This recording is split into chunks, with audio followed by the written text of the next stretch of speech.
तो मूवी के स्टार्ट होते ही एक लड़का अपनी कॉमिक बुक के जरिए हमें अपनी स्कूल की कहानी बताता है, जहाँ 6 टाइप के लोग पढ़ते हैं। सबसे पहले वो बताता है उन बच्चों के बारे में जो ना पढ़ाई में अच्छे होते हैं और ना ही स्पोर्ट्स में हिस्सा लेते हैं। इनकी लाइफ सबसे ज्यादा बोर है। और इनके बाद आते हैं बैक बेंचर्स। एटलीस्ट इनकी लाइफ में थोड़ी थ्रिल तो है, दूसरों का मजाक उड़ाकर ही सही, लेकिन फिर भी वो अपनी लाइफ में मजाक ले ही आते हैं। इनके बाद आते हैं सबसे ज्यादा लाइक बच्चे। इन्हें गेम्स में बिल्कुल इंटरेस्ट नहीं, लेकिन पढ़ाई में ये नंबर 1 है। और इसके बाद एक कैटेगरी आती है स्पोर्ट्स वालों की, जिन्हें दिन भर खेलकूद के अलावा कुछ सोचता ही नहीं। स्कूल के हर मैच में, हर कंपटीशन में तकरीबन यही लोग हिस्सा लेते हैं। और फिर अगली कैटेगरी में उसने कॉमिक बनाए थे खूबसूरत लड़कियों के, जो सभी गेम्स के लिए चेयर करती थी।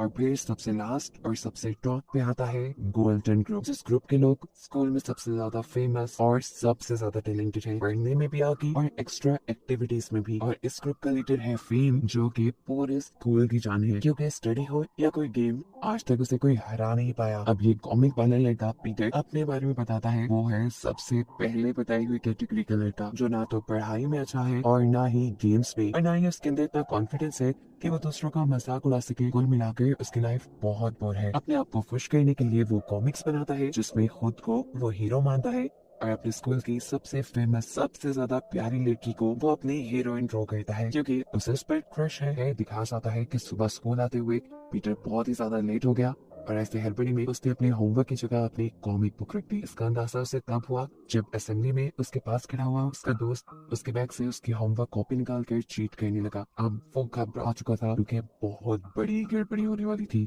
उस कॉपी के ऊपर उसने अपना नहीं बल्कि अपनी क्रश शोना का नाम लिखा हुआ था। लेट कमर्स वाली इस असेंबली से फ्री होती ही जैसे ही वो क्लास में जाता है, तो बहुत बड़ा ब्लंडर हो चुका था। जिस क्लास से डर था, वो कॉपी लग चुकी थी शोना के हाथ पे, क्योंकि होमवर्क कॉपी डिस्ट्रीब्यूट करने वाली ने शोना का नाम पढ़ के ये शोना को दी थी। और अब सिर्फ शोना नहीं बल्कि शोना के साथ उसकी पूरी क्लास ने इस कॉपी में बनी सारी कॉमिक स्टोरी पढ़ ली थी, जो कि उसके लिए बहुत ही ज्यादा एम्बैरेसिंग थी। इसमें उसने अपनी इमेजिनेशन लिखी हुई थी। और थोड़ा सा कल होने वाला इंसिडेंट भी, जब वो कल शोना को देखने के लिए फुटबॉल ग्राउंड में गया, तो शोना फुटबॉल खेल रही थी। हवा से उसकी स्कर्ट ऊपर हो गई, और ऐसे उसने जो कुछ देखा वो सब ड्रॉ कर दिया। सिर्फ यही नहीं, कुछ इससे ज्यादा भी। ये सब पूरी क्लास ने पढ़ लिया था। शोना भी बहुत ज्यादा एम्बैरेस हुई थी, इसलिए वो उसकी कॉमिक बुक उसी के मुंह पे मार देती है। पीटर को इतना इंसल्टिंग फील होता है कि वो रोता हुआ जाकर अपने वॉशरूम में छुप जाता है। काफी देर वॉशरूम में गुजारने के बाद उसका फ्रेंड उसे कॉल करता है और कहता है, बस भी करो, वॉशरूम से बाहर आ जाओ। बाहर आकर देखो तो सही हो क्या रहा है। तुम्हारी बुक की फोटो कॉपीज करके उसे पूरे स्कूल में मशहूर कर दिया गया है। बेचारा शर्मिंदगी से वापस आता है, पर आकर अपने दोस्त से पूछता है आखिर वो नोटबुक शोना के हाथ लगी कैसे। तो उसका फ्रेंड उसे कहता है वो नोटबुक मैं ने उसे दी थी नाम पढ़ने के बाद। बस फिर क्या था, वो अपनी क्लासमेट में से बदला लेने के लिए चला गया, जो इस टाइम वॉशरूम में थी। अब सब कुछ जो हुआ था वो तो मेरे को भी पता था, इसलिए पीटर को सामने देखकर वो पूरी तरह घबरा जाती है। पीटर यहाँ उसे खूब डांटता है, जिसके जवाब में मैं कुछ भी नहीं बोल रही थी। गुस्से में आकर पीटर उसे पकड़कर झंझोड़ना चाहता था, लेकिन जैसे ही पीटर ने उसे टच किया, पीटर को जोरदार बिजली का झटका लगा और वो जाकर पीछे गिर गया। उसके साथ ये क्या हुआ था उसे बिल्कुल समझ नहीं आई थी, लेकिन हाँ, वो इतना जान गया था कि मे के अंदर कुछ तो गड़बड़ी है। उसी को टच करने पे उसे इतना करंट लगा था। मैं तो बेचारी डर के वहां से भाग जाती है, और जाते हुए उसके बैग से गिर गई थी फेम की फोटो, जिसे देखकर वो समझ गया कि मैं फेम को पसंद करती है। खैर, अब वो घर जाता है। मे से तो उसे बदला लेना ही था, इसलिए आज वो मे की कॉमिक बनाता है, जिसमें उसने लिखा था कि मे को अगर कोई टच कर दे तो मे इतना जोर से उसे करंट देती है कि इंसान मर ही जाता है। ऐसी कॉमिक बनाकर उसने सुबह जल्दी स्कूल में आकर पूरे स्कूल में फैला दी, जिसे पढ़ के स्कूल में आई मे भी शौक रह जाती है। अच्छी बात बस ये थी कि पीटर ने उसमें मे का नाम नहीं लिखा था, जिसकी वजह से उसकी क्लास में कोई ये नहीं जान पाया कि जिस इलेक्ट्रिक बिल के बारे में पीटर ने लिखा है वो असल में मे ही है।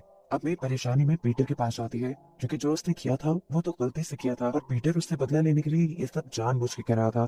वो उसे ये सब रोकने को कहती है, लेकिन तभी वो देखती है कि पीटर उसके बारे में एक और कॉमिक लिख चुका है, जिसके वो प्रिंट से निकाल रहा था। इसे भी वो सभी लोगों में फैलाना चाहता था। ये देखकर मे घबरा जाती है, उसकी हार्ट बीट तेज होती है, जिसकी वजह से उसकी रिस्ट वॉच भी बीप करने लगी। ये चीज पीटर नोटिस कर लेता है, और जब ये बताने के लिए वो मे की तरफ बढ़ता है, तो उसे एक और मर्तबा जोरदार बिजली का झटका लगता है। वो बेचारा दूर जाकर गिरा, और इसी चीज का फायदा उठाते हुए मैंने यहाँ से सारे कॉमिक्स उठा लिए और घर जाकर अपने मॉम डैड से कहा, बस अब आप मेरा स्कूल बदल दीजिए, क्योंकि इस स्कूल में भी सब लोग मेरी सच्चाई पता चलने वाली है, क्योंकि एक लड़का मेरे बारे में जान गया है और मेरे पीछे ही पड़ गया है। और यहाँ आकर हमें मे के बारे में, मे की लाइफ के बारे में पता चलता है। मे के अंदर बचपन से ही कुछ अलग था। जब भी वो एक्साइटेड होती थी और उसकी हार्ट बीट 100 से ऊपर चली जाती थी तो उसकी बॉडी से ऐसे ही करंट निकलता था। बेचारे छोटे होते जब भी किसी स्कूल में जाती तो ऐसे ही बच्चों को उससे शॉक लग जाता था और उसे वो स्कूल चेंज करना पड़ता था। बचपन से ही वो इस तरह स्कूल चेंज करती आ रही थी, यहाँ तक कि एक्साइटमेंट में अगर वो किसी इलेक्ट्रॉनिक अप्लायंस को हाथ पे लगा लेती थी तो वो भी सड़ जाया करती थी। लेकिन वे भी आज तक उसके मॉम डैड ने उसकी सच्चाई सब छुपाने की कोशिश की और साथ ही उसकी इस कमजोरी को अपना फायदा बनाया। उसके डैड उसे ट्रेडमिल पर भगा कर अपनी बैटरी चार्ज करवाते थे उससे, ऐसे उनका इलेक्ट्रिसिटी का खर्चा बच जाता था। फिर सीन दोबारा प्रेजेंट में शिफ्ट होते हैं और हम देखते हैं कि मैंने अब स्कूल से आकर अपना लिविंग फॉर्म ले लिया है क्योंकि अब वो स्कूल छोड़ने वाली है। लेकिन दूसरी तरफ दिखाया जाता है कि पीटर ने भी जितने मे के बारे में कॉमिक लिखे थे सभी बच्चों से वो कॉमिक वापस ले लिए। ये देखकर मैं हैरान हुई और मैंने उससे पूछा तुम ये क्या कर रही हो। जवाब में वो कहता है कि मैं कौन होता हूँ तुम्हारी कमजोरी को सबको बताने वाला और तुम्हारे लिए मुश्किलें पैदा करने वाला, इसीलिए अब मैं तुम्हें तंग नहीं करूंगा और ना ही तुम्हारे बारे में कॉमिक बनाऊंगा।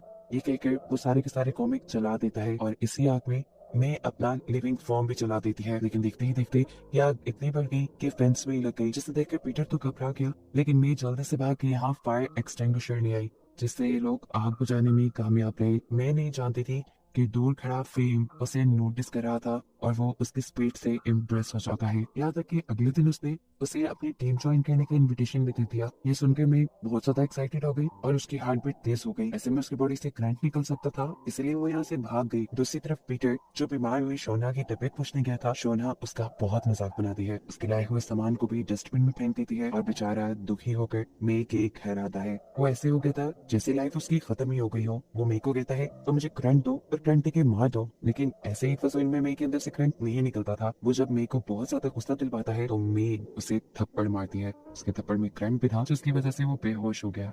उसे होश आया तो वो एक स्ट्रेचर पे था और उसके ऊपर 2 डॉक्टर्स खड़े हुए थे जो उसकी किडनीज निकालने की बात कर रहे थे। ये सुनकर वो घबरा गया, लेकिन तभी उसे पता चला कि ये तो मे के पेरेंट्स है जो उसके ऊपर प्रैंक कर रही है और मे उसे कहती है बस करें ना डैड, छोड़ दे उस बेचारे को। फिर अब ये लोग पीटर को खाना खिलाते हैं और देखते ही देखते पीटर और मे के दरमियान में अच्छी दोस्ती हो जाती है। ये लोग वादा कहते हैं कि अब ये हर काम में एक दूसरे की मदद करेंगे। इसीलिए पीटर ने मे को प्रेम के साथ रेस में हिस्सा लेने का मशवरा दिया था, जबकि मे ने पीटर को मशवरा दिया था कि तुम जाओ और शोना की हेल्प करो जिससे तुम उसकी नजरों में आ पाओगे। शोना की प्रॉब्लम थी कि उसकी टीम के लिए कोई भी शेयर लीडिंग नहीं करता था, इसलिए वो एक क्लास में बच्चों को जाकर उनका होमवर्क करने की लालच देकर सभी बच्चों को उसकी गेम देखने के लिए मना लेता है, जिसके बदले में उसे बच्चों की ड्राइंग्स भी बनानी पड़ती है, सारा होमवर्क लिखना पड़ता है, यहाँ तक कि उनके बदले के प्लाट्स भी लगाने पड़ते हैं और सफाई भी करनी पड़ती है, जिसमें मैं उसका पूरा पूरा साथ दे रही थी। एक दिन वो मेरे को अपने घर ले आता है और मैं वहाँ पे बहुत ही प्यारे प्यारे पोस्टर्स देखती है जो उसने शोना के बनाए हुए थे। वो उसे कहती है तुम ये शोना को क्यों नहीं दिखाते, अगर तुमने ये दिखा दिया शोना को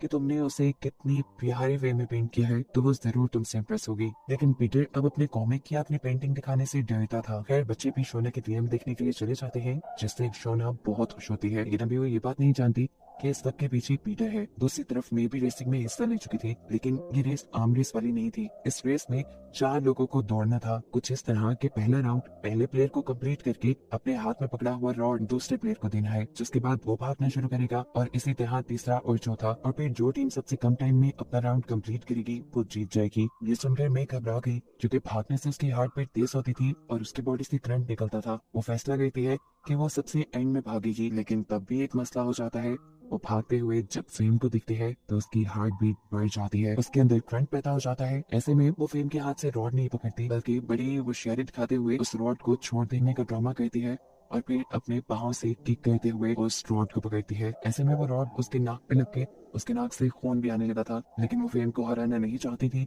वो बहुत ही तेजी से भागती है और उसे ये गेम जितवा देती है, जिसके बाद अब ये लोग फाइनल राउंड के लिए क्वालिफाई हो चुके थे। दूसरी तरफ सभी मे के इस स्टाइल के भी दीवाने हो गए थे।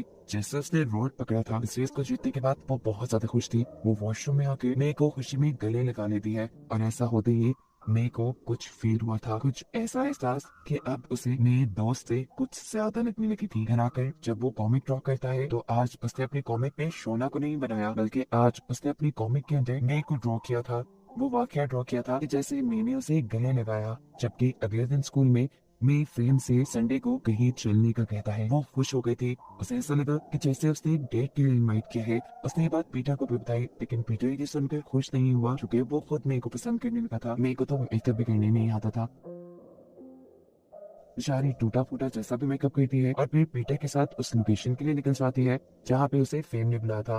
पर यहाँ आकर तो जैसे उसका दिल ही टूट गया। ये एक ग्राउंड था जहाँ पर फेम ने उसे रनिंग प्रैक्टिस के लिए बुलाया था, जबकि दूसरी तरफ पीटर अब अपनी बनाई हुई सारी कॉमिक बुक्स को एक छोटे बच्चे के जरिए शोना तक भेजता है। जिन सारी कॉमिक बुक्स में उसने शोना को बहुत अच्छे से ड्रॉ किया था। अब सारी कॉमिक स्टोरीज शोना के पास पहुंच भी गई थी और उसने पढ़ भी ली थी। उसे ये सब कुछ बहुत अच्छा लगा। ये पढ़ने के बाद वो फौरन पीटर के पास गई। पीटर उसे अपने पास देखकर हैरान था। उसे लगा कि शोना इम्प्रेस हो गई है, इसलिए बिना कुछ सोचे समझे वो उसे आई लव यू बोल देता है और सारी गेम यही से पलट जाती है। शोना उससे गुस्सा होने लग जाती है। वो कहती है, मैं तो तुम्हारा थैंक यू करने आई थी। तुमने इन सब कॉमिक्स पे मुझे बहुत अच्छे से डिस्क्राइब किया, मुझे अच्छा भी लगा। और मैं ये भी जानती हूँ कि उस दिन तुमने चीयर लीडिंग के लिए बच्चों को भेजा था, लेकिन इस सब का ये मतलब नहीं कि मैं तुम्हारे साथ शादी कर लूँ। मैं फेम को पसंद करती हूँ। ये सुनकर उसका दिल ही टूट गया। यहाँ ग्राउंड में अब बारिश होने लगी थी, इसलिए इनकी प्रैक्टिस रुक गई। फेम मे के इतने करीब खड़ा हुआ था कि मे की हार्ट बीट बढ़ने लगी। उसकी बॉडी से अब करंट निकलने लगा, जो बारिश के पानी की वजह से फेम को लग जाता है और बेचारी में बहुत ही ज्यादा घबराहट आती है। उसे तो लग रहा था कि फेम मर गया, लेकिन ठीक टाइम पे यहाँ पीटर आया और पीटर ने उसे बताया कि फेम सिर्फ बेहोश हुआ है। वो उसे यहाँ से जबरदस्ती ले जाता है और अब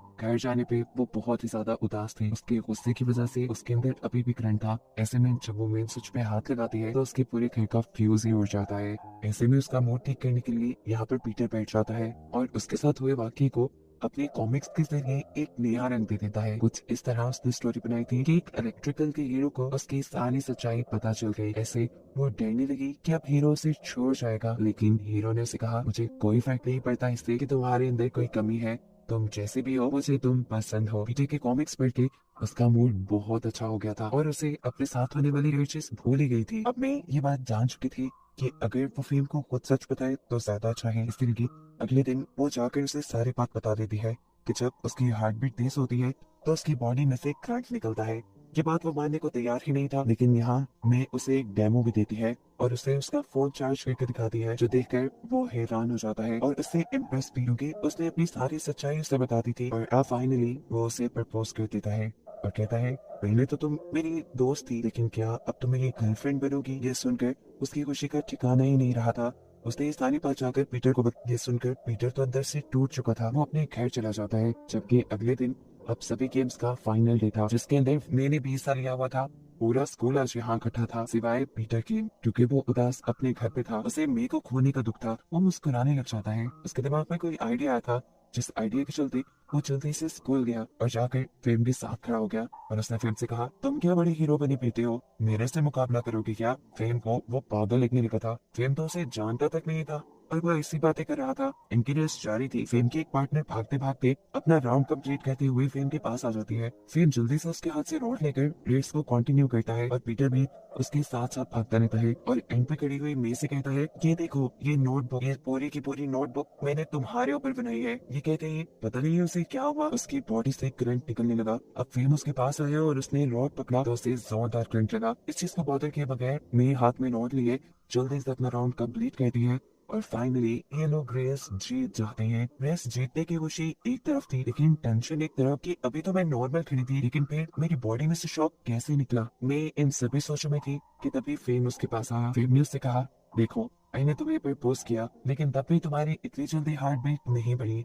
लेकिन जब पीटर ने सिर्फ तुम्हें यही बताया कि उसने तुम्हारे लिए एक कॉमिक बुक लिखी है, तो तुम्हारी हार्ट बीट बहुत ज्यादा बढ़ गई। इसका मतलब है कि तुम पीटर से प्यार करती हो और तुम्हारे दिल में जो मेरे लिए फीलिंग है वो सिर्फ एक क्रश वाली है। वो उससे कहता है, फैसला तुम्हारे हाथ में है, मैं तुमसे प्यार करता हूँ, लेकिन अगर तुम पीटर को चुनोगी तो मुझे बिल्कुल दुख नहीं होगा। ये कहकर वो साइड पे हो गए, क्योंकि अब अनाउंसमेंट शुरू होने लगा था। सभी विनर्स को प्राइजेस मिलने वाले थे। ये मिलने के बाद इन सब को हाथ पकड़ के एक राउंड में खड़ा होना था। मैं पीटर के पास जाती है और उससे कहती है, जरा ये कॉमिक बुक पूछा था, मैं देखना चाहती हूँ कि तुमने मेरे बारे में लिखा क्या है। ये देखते ही उसकी एक्साइटमेंट बहुत ज्यादा बढ़ गई थी, लेकिन अब क्योंकि उसे हाथ पकड़ना था सबका, इसीलिए वो अपने माइंड को डिस्ट्रैक्ट करने के लिए मैथ के फॉर्मूलाज बोलने लग जाती है और इसी दौरान पीटर उसे प्रपोज भी कर देता है, ये कहते हुए, क्या तुम अपने नाम के साथ मेरा नाम जोड़ोगी? ये सुनते ही एक ही सेकंड में उसकी हार्ट बीट इतनी बढ़ जाती है कि उसकी बॉडी से निकला हुआ करंट यहाँ सभी लोगों को लग जाता है, क्योंकि सभी लोगों ने उसका हाथ जो पकड़ा हुआ था ऐसे सभी गिर जाते हैं और यही दिखाते हुए ये मूवी यहाँ खत्म हो जाती है।